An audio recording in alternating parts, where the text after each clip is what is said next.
In today's video, I'm going to teach you how to transfer ownership of a Google form. Transferring ownership of a Google form can be a necessary step if you're leaving a team, handing off responsibilities, or sharing control with a colleague. Understanding how to do this effectively ensures a smooth transition and continued collaboration on your project. Let's dive into the process. First, what you'll need to do is head over to Google Drive. Simply open your browser and type in drive.google.com to get started.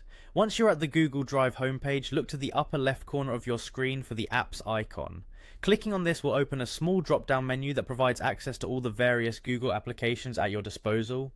From this menu, select Forms. This will take you to the list of all forms you have access to or have created. Navigate through this list and find the specific form for which you want to transfer ownership. Once you have identified the form, click on it to open it. Now what you're going to do next is click on the Share button, which is usually represented by a little person icon or located in the top right corner of the page. This action will open the sharing settings for the form. Inside the sharing settings window, you'll see an option to add people by entering their email addresses. Here, you'll input the email address of the individual you wish to transfer ownership to. Simply type it in, making sure that there are no typos. Below the fields where you enter the email, you'll find a section labeled General Access.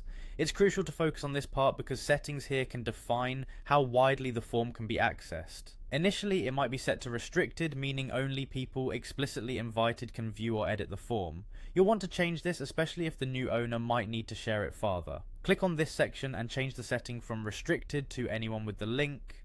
Finally, after you've done this, don't forget to click on Done to save these changes. By doing so, you're conferring the ability for the new owner to access and manage the form, along with full rights to make further edits or adjustments as necessary. Congratulations, you've successfully transferred ownership of your Google form. Keep in mind, once you transfer ownership, the new owner will have full permissions to modify the form and even remove your access if they choose. So be sure to transfer ownership only when you're ready